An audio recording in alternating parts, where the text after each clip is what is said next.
सज्जन हो, नमस्कार. आपण कठ उपनिषदाचा अभ्यास करतो आहोत. आज यजुर्वेद चिंतनातला हा पुढचा भाग आपण पाहूया, कारण हा मृत्यूशी संबंधी आहे. आतापर्यंत आपण आत्म्याचा विचार करतो आहोत नचिकेत आणि यम यांच्या संवादातून.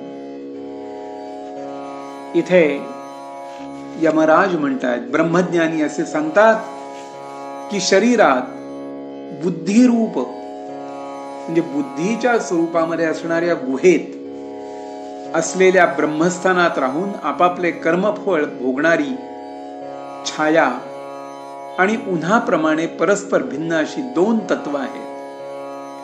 हीच गोष्ट 3 वेळा नाचिकेताग्नीने चयन करणाऱ्यांनी आणि पंचाग्नी साधनांनीही सांगितलेली आहे. आपला हा जो देह आहे हा पंचमहाभूतांचा आहे आणि बुद्धिस्वरूप गुहेमध्ये जीव आणि ईश्वर असे दोघेही आपापले भोग भोगण्यासाठी राहतात.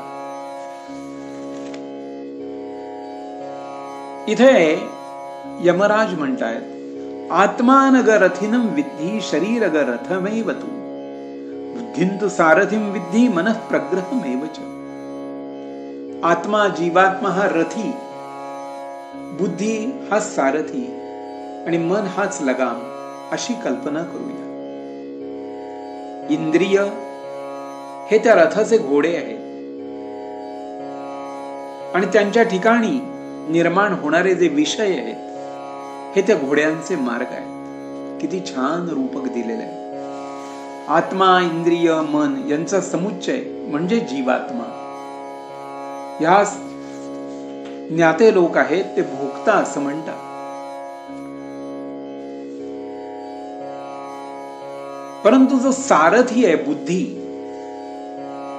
ती सतत अविवेकी आणि असमाहित चित्ताचा असतो. त्याच्या स्वाधीन इंद्रिय कधीही राहत नाही. म्हणजे बुद्धीला फार काम, बुद्धी सारथ्यासारखी आहे. ही बुद्धी जर इकडं तिकडं कुठेतरी जायला लागली तर रथ कुठेतरी जाणार. म्हणून बुद्धी तिने सतत त्या आत्म्याचं चिंतन करत राहिली तर तो रथ जो आहे तो योग्य ठिकाणी पोहोचणार आहे. ज्याप्रमाणे सारथ्याच्या हातात दुष्ट घोडे स्वाधीन राहत नाही, परंतु जो बुद्धिरूप सारथी कुशल आणि अतिशय हुशार असतो त्याच्या स्वाधीन इंद्रिय राहतात. ज्याप्रमाणे चांगल्या सारथ्याच्या हातात उत्तम घोडे राहतात.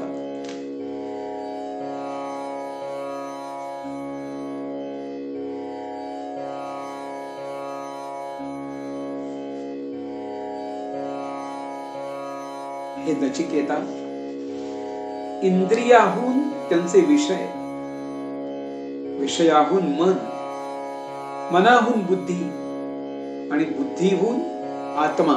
त्या आत्म्यालाच त्यांनी हिरण्यगर्भ असं म्हटलेलं आहे. तो सर्वश्रेष्ठ आहे. हिरण्यगर्भाहून अव्यक्त, अव्यक्ताहून पुरुष श्रेष्ठ सूक्ष्म आहे. पुरुषाहून काहीच श्रेष्ठ नसून तोच सूक्ष्मत्वाची परमावधी परमगती आहे. त्यालाच जगदात्मा परमात्मा असं म्हणतात.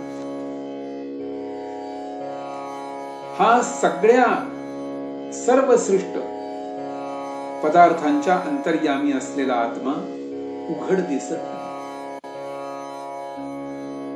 तर तो सूक्ष्मदर्शी पुरुषांना आपल्या तीव्र आणि सूक्ष्म बुद्धीने दिसतो. उदाहरण पाहूया. ज्ञानोबा माऊली आणि त्यांचे 2 भाऊ आणि मुक्ताई असे 4 जण आमचा उपनयन संस्कार करा म्हणून पैठणला आले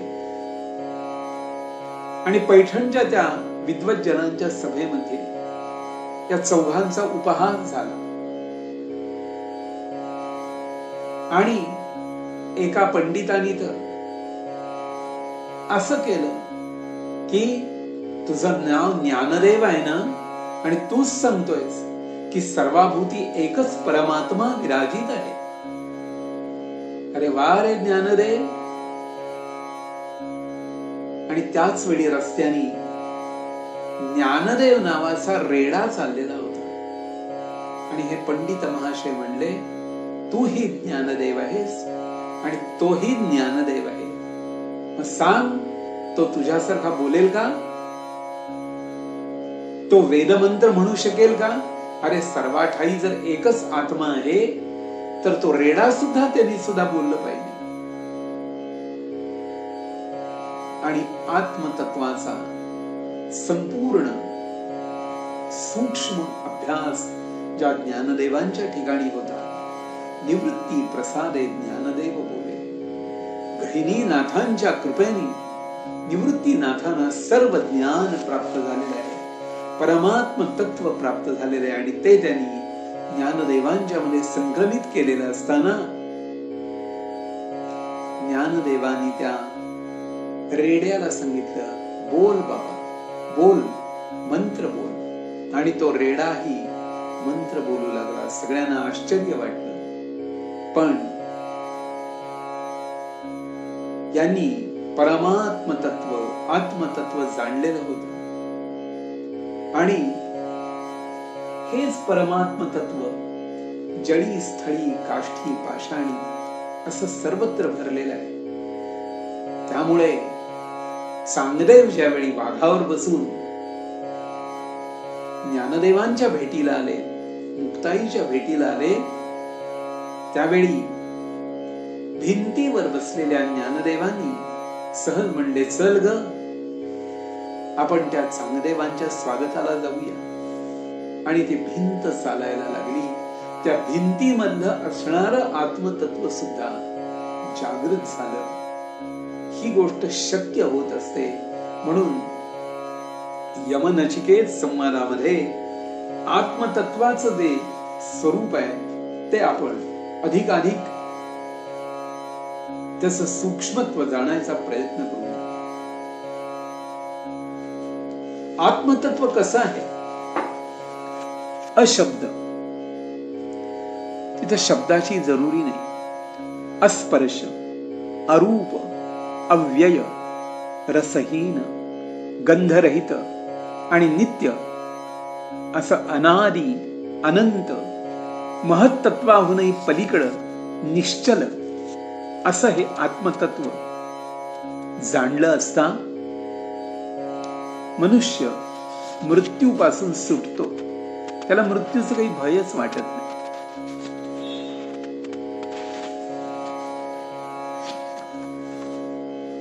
यमधर्माकडून नचिकेता ही आत्मविद्या आणि मृत्यूचं रहस्य जाणून घ्यायचा प्रयत्न करतो आहे. स्वयंभू अशा परमात्म्याने इंद्रिये बहिर्मुख केली आहे.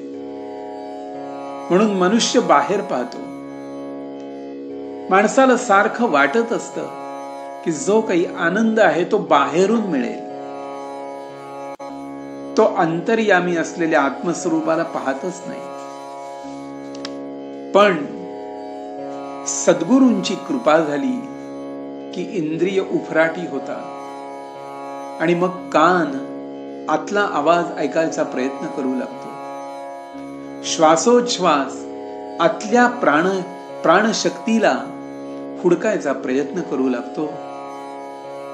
आणि डोळे अंतर्दृष्टीने काही दिसतं का हे पाहायला लागतात. लक्षात ठेवा, आपली जी सर्व इंद्रिये आहेत ही बाहेर धावतायत आणि त्यांना आत वळायला सांगायचं.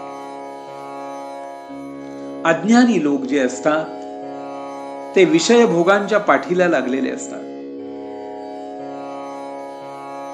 त्यांना सारखे वेगळे वेगळे विषय हवे असतात. आपण नेहमी पहा, माणसं राजकारणाची चिंता करत असतात आणि राजकारणाची चर्चा करत असतात. असं झाल्यावर काय होणार आहे, तसं झाल्यावर काय होणार आहे.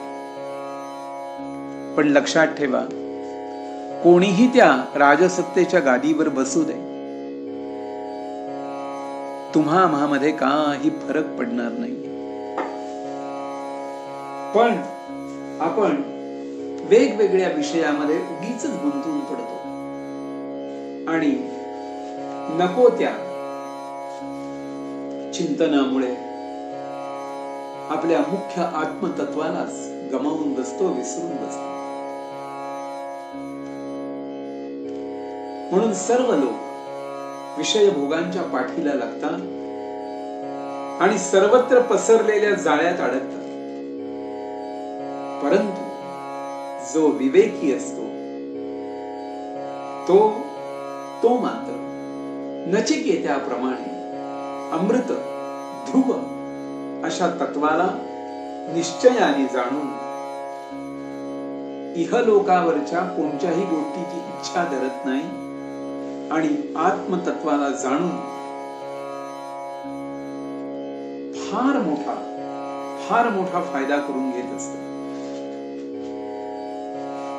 ज्या आत्म्याच्या ज्ञान प्रकाशामुळे मनुष्य हा रूप, रस, गंध, शब्द, स्पर्श आणि मैथुनादी सुख निश्चयपूर्वक जाणतो, तो जाणणाऱ्याला या जगात काय राहिलं ते तत्व निश्चितपणे हेच आहे की या सगळ्या ज्या गोष्टी आहेत ना, याच्यात आपण अडकून पडतो. शब्द, स्पर्श, रूप, रस, गंध, इथे एक प्रकारचा भुलभुलैया तयार केलेला आहे आणि त्याच्यात आपण अडकून पडतो. आत्मा जो आहे हा जागृती आणि स्वप्न या दोन्ही अवस्थातील पदार्थांना जाणतो. तो महान सर्वव्यापी आत्मा आपण जर जाणला तर कोणत्याच प्रकारचा शोक आपल्याला करायची वेळ येणार नाही.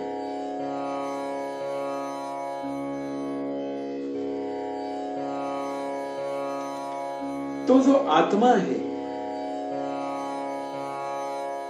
हा सर्वांच्या आधी त्याचा जन्म आहे. म्हणजे पाणी निर्माण झालं त्याच्याही आधी आत्मा होता. अग्नी निर्माण झाला त्याच्याही आधी आत्मा होता.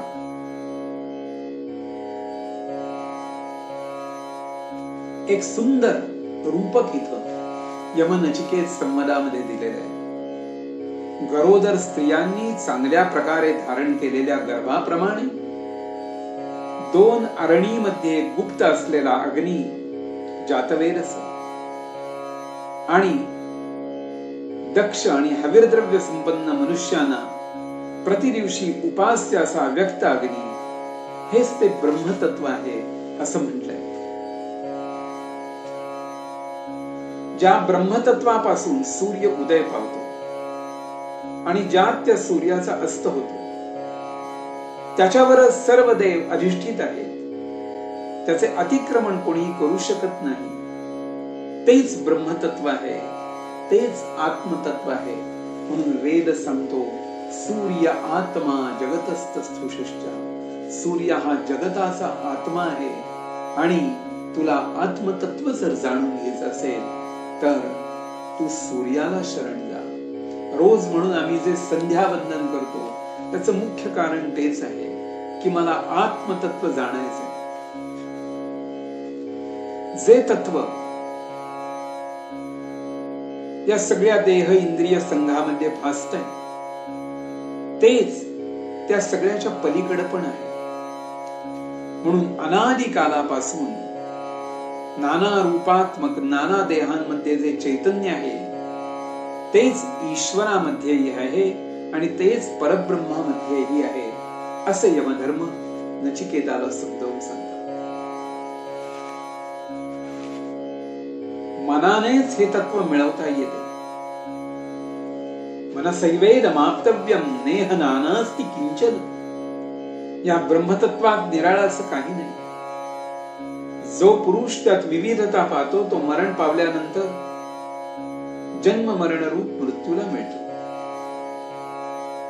अंगठ्या एवढ्या मापाचा पुरुष अंतःकरणात राहणारा असून तो भूत भविष्याचे नियंत्रण करत असतो.